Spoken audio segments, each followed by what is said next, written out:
श्री गणेशाय नमः। श्री गुरवे नमः। श्री गिरिजादेव्यै नमः।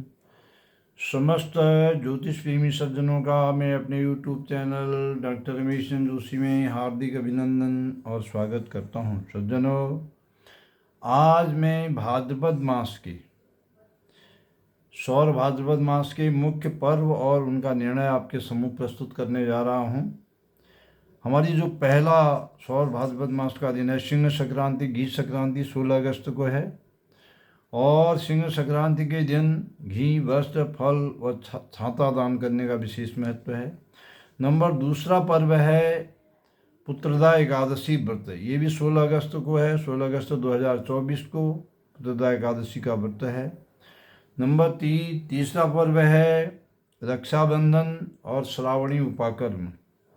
रक्षाबंधन और श्रावणी उपाकर्म और रक्षाबंधन ये 19 अगस्त को है। और 19 अगस्त को उपाकर्म संबंधी जो पूजन है, पूर्वांगी कर्म है, ऋषि स्नान है, ऋषि तर्पण है और जनेऊ धारण के लिए जितनी भी पूजा पाठ है और जनेऊ धारण है, ये सूर्योदय के बाद पूरा दिन इसके लिए शुभ है। श्रावणी उपाकर्म की पूजा, जनेऊ धारण में भद्रा का कोई निषेध नहीं है, भद्रा का कोई दोष नहीं है। अर्थात आप भद्रा में भी जनेऊ धारण कर सकते हैं। प्रातःकाल से लेकर के जब भी आपको समय मिले आप कर सकते हैं। जनेऊ धारण में भद्रा का बिल्कुल भी दोष नहीं है। और भद्रा जो है उस दिन 1:32 तक, दिन में 1:32 तक है। केवल रक्षाबंधन के लिए शास्त्रों में इसका निषेध किया रहता है, लेकिन जैसा कि हम अपने पंचांग में निर्णय दे चुके हैं कि उत्तराखंड के पुरोहित वर्ग ने कभी भी रक्षाबंधन में भद्रा का निषेध नहीं किया है। भद्रा में भी प्रातःकाल से ही रक्षाबंधन करते आ रहे हैं। लेकिन जो लोग भद्रा का दोष मानते हैं वो 1:32 तक प्रतीक्षा कर सकते हैं। उसके बाद तो पूरा समय ही शुद्ध है। नंबर 4 है पूर्णिमा का व्रत। पूर्णिमा का व्रत जो है 19 अगस्त को है और ये रक्षाबंधन के दिन ही है। रक्षाबंधन के दिन कुमाऊं के कुछ क्षेत्रों में पूर्णिमा का व्रत नहीं करने की परंपरा है, परंतु ऐसा कोई निषेध वाक्य शास्त्रों में प्राप्त नहीं होता है। इसलिए जो व्रत करना चाहते हैं वे कर सकते हैं और जो अपनी परंपरा को निभाना चाहते हैं वो परंपरा अनुसार अनुसरण परंपरा का कर सकते हैं। नंबर 5वां जो व्रत है भाद्रपद महीने में, यह है संकष्टहर चतुर्थी का व्रत। संकष्टहर चतुर्थी जो है वो 22 अगस्त को है। 22 अगस्त को संकष्टहर चतुर्थी, जिसे गणेश चतुर्थी भी कहते हैं। इस दिन जो है चंद्रोदय, चंद्र दर्शन का बड़ा महत्व रहता है। इस दिन चंद्रमा को देखकर उनकी पूजा करके ही पूजा की समाप्ति की जाती है। इस दिन उत्तराखंड में 2, 4, 5 मिनट के स्वल्पांतर से लगभग 8:35 रात्रि, लखनऊ में 8:30 बजे, दिल्ली में 8:45 बजे, मुंबई में 9:05 चंद्रमा का उदय होगा। इसलिए आप जो है चंद्रोदय, चंद्र दर्शन करके पूजा कर सकते हैं। लेकिन ध्यान रखें उस दिन भाद्रपद का महीना है। यदि बादलों की वजह से चंद्रमा का दर्शन नहीं होता है तो ये जो समय मैंने बताया इसके बाद आप पूजन कर सकते हैं। नंबर 6 है जो कुमाऊं का विशेष करके विशिष्ट त्यौहार है बिरुड़ा पंचमी। ये 24 अगस्त को है। नंबर 7 है अमुक्ताभरण सप्तमी। अमुक्ताभरण सप्तमी भी कुमाऊं का एक प्रसिद्ध त्यौहार है, प्रसिद्ध पर्व है। इस दिन जो है देवियाँ डोरक धारण करती हैं। डोरक का पूजन और धारण बड़े हर्षोल्लास के साथ इस दिन होता है। ये 25 अगस्त को है अमुक्ताभरण सप्तमी। और सातों का पर्व जो हमारा है, विशेष करके पिथौरागढ़ का ये पर्व है, कुमाऊं का विशेष पर्व है और ये सातों पर्व भी 25 अगस्त को है। 8वां है श्री कृष्ण जन्माष्टमी। श्री कृष्ण जन्माष्टमी 26 अगस्त को है और इस वर्ष अष्टमी तिथि का रात्रि में रोहिणी नक्षत्र के साथ संयोग होने से यह महान पुण्यदायक जयंती योग है और जो कि करोड़ों करोड़ों पापों को नष्ट करने वाला है। इसलिए सभी संप्रदाय कि सभी लोग आबाल वृद्ध श्री कृष्ण जन्माष्टमी का व्रत 26 अगस्त को ही करें। ये 26 अगस्त को करना बहुत पुण्यदायक है। इसके बाद श्री कृष्ण जन्माष्टमी के बाद दूर्वाष्टमी और आठों का पर्व भी जो है ये 26 अगस्त को ही है। और इस दिन दूर्वा धारण किया जाता है, दुबौड़ भी धारण किया जाता है। अजा एकादशी का व्रत जो है, अजा एकादशी का व्रत ये 29 अगस्त को है। और जो कुशाग्रहण अमावस्या है, इस दिन सोमवती अमावस्या पड़ रही है, इसका पर्व जो है 2 सितंबर को है। और ये विशेष पर्व है।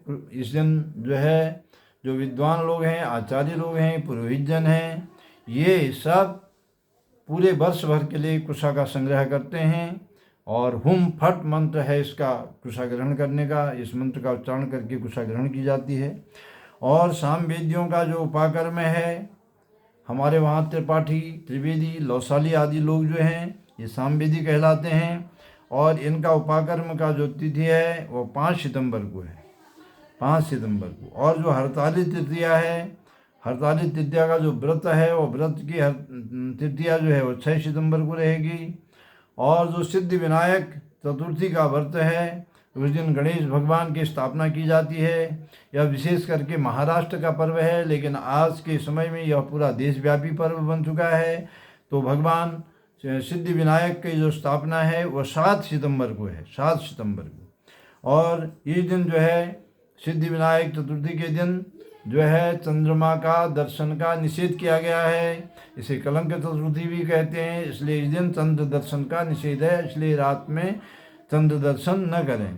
ऋषि पंचमी का जो व्रत होगा ये 8 सितंबर को है, 8 सितंबर को। और नंदाष्टमी और जो हमारी रास रासेश्वरी और वृंदावन विहारिणी राधा रानी है, उनका जन्मदिन भी, उनका राधाष्टमी भी जो है वो 11 सितंबर को है।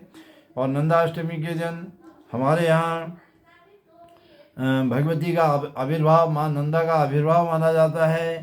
तो विशेष करके उत्तराखंड के कुमाऊँ में और वैसे गढ़वाल में भी मनाई जाती है नंदाष्टमी। और इसका जो पर्व है हमारे यहाँ अल्मोड़ा, नैनीताल में विशेष होता है। और राधाष्टमी का जो ये पर्व है, इस दिन जो है वृंदावन धाम में विशेष पर्व मनाया जाता है बड़े धूमधाम के साथ। ये 11 सितंबर को है। उसके बाद पार्श्व परिवर्तनी एकादशी, जो पार्श्व परिवर्तनी एकादशी सबका व्रत है, उस दिन 14 सितंबर है। 14 सितंबर के दिन एकादशी पार्श्व परिवर्तनी का व्रत होगा। और जो हमारा जो सौर भाद्रपद मास है, जो सूर्य के अनुसार संक्रांति के अनुसार चलता है, सौर मासांत 31 गते, ये 15 सितंबर को है। 15 सितंबर को मासांत हो जा रहा है। आगे आने वाले आश्विन के जो व्रत पर्व हैं मैं अगले महीने आपको बताऊंगा। और यहाँ पर मैंने ये भाद्रपद का जो महीना है ये पूरे पर्वों का महीना है। अभी तक जो मैंने पर्व बताए हैं संक्षेप में आपको 18 पर्व बताए हैं। इसमें रक्षाबंधन के लिए विशेष में निवेदन करना चाहूँगा। अलग से सबको बता जाना संभव नहीं है। रक्षाबंधन का पूर्ण निर्णय हमने अपने श्री तारा प्रसाद दिव्य पंचांग में, जो तारा प्रसाद दिव्य पंचांग है, इसमें दे रखा है। फिर भी मैं बताना चाह रहा हूँ कि जनेऊ धारण और उपाकर्म संबंधी पूर्वांगी कर्म, स्नान, दान, तर्पण आदि के लिए और जनेऊ धारण के लिए भद्रा का कोई भी कहीं निषेध शास्त्रों में नहीं बताया गया है। रक्षाबंधन को उपाकर्म के साथ जोड़ना उचित नहीं है, इसलिए आप जो है उपाकर्म और जनेऊ धारण ये भद्रा काल में भी कर सकते हैं, भद्रा के समय में भी कर सकते हैं। ये उस दिन जो है 19 अगस्त के दिन रक्षाबंधन और उपाकर्म होगा। जनेऊ धारण आप भद्रा काल में भी कर सकते हैं, ये मैं पुनः आपसे कह रहा हूँ, इसमें कोई निषेध नहीं है। और जो रक्षाबंधन है उसमें ही शास्त्रों में, हमारे धर्म ग्रंथों में यद्यपि ये भी बहुत चर्चा और अनुसंधान का विषय है, ये केवल जो रक्षा राजा लोगों को विधिवत उस समय बांधी जाती थी उसी के लिए भद्रा का निषेध किया गया था।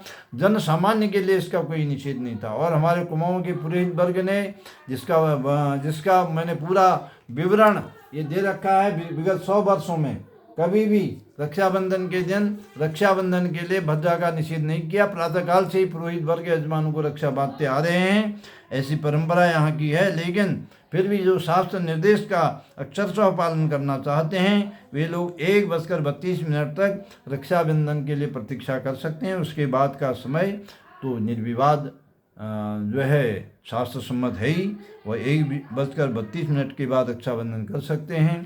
इस प्रकार मैंने भाद्रपद मास के 18 पर्वों का निर्णय और उनकी तिथियों का विवरण, पूर्ण विवरण जो कि हमारे श्री तारा प्रसाद दिव्य पंचांग में दिया है, आप लोगों के सम्मुख प्रस्तुत किया।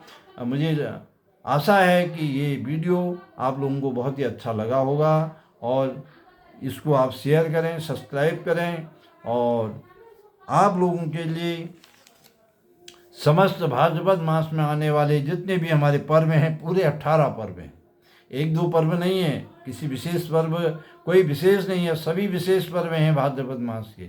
भाद्रपद मास के विशेष पर्वों का कारण है इसमें जो अखिल ब्रह्मांड नायक, एक ब्रह्मांड के नहीं अखिल करोड़ों करोड़ों ब्रह्मांडों के जो नायक भगवान श्री कृष्ण हैं, उनका अवतरण इस धराधाम में भक्तों के हृदय को आनंदित करने के लिए हो रहा है। लोग कहते हैं कि दुष्ट दमन के लिए नहीं, दुष्ट दमन के लिए तो भगवान आँख खोल देते तो दुष्टों का दमन उतने से हो जाता। भक्त मन रंजन के लिए हो रहा है। इसलिए ये पूरा जो भाद्रपद का महीना है, 18 नहीं, इसमें जितने भी दिन हैं 31 दिन, पूरे 31 के दिन प्रतिदिन इसका जो है पर्व का ही दिन है और बड़ा पुण्यदायक वह महीना है। इसलिए इन सभी पर्वों की आपको बहुत बहुत हार्दिक शुभकामनाएं। आपके लिए ये संपूर्ण पर्व जो है बहुत मंगलमय, आनंददायक और भगवान श्री कृष्ण की अनंत अखंड भक्ति को प्रदान करने वाले हों। इसी शुभकामना के साथ कृष्णम वंदे जगद्गुरुम, भगवती पराम्बा गिरिजा माता के पदनक ज्योति का स्मरण करते हुए मैं अपनी वाणी को यहीं पर विराम देता हूँ। हरि ओम तत्सत। बोलो गिरिजा माता की।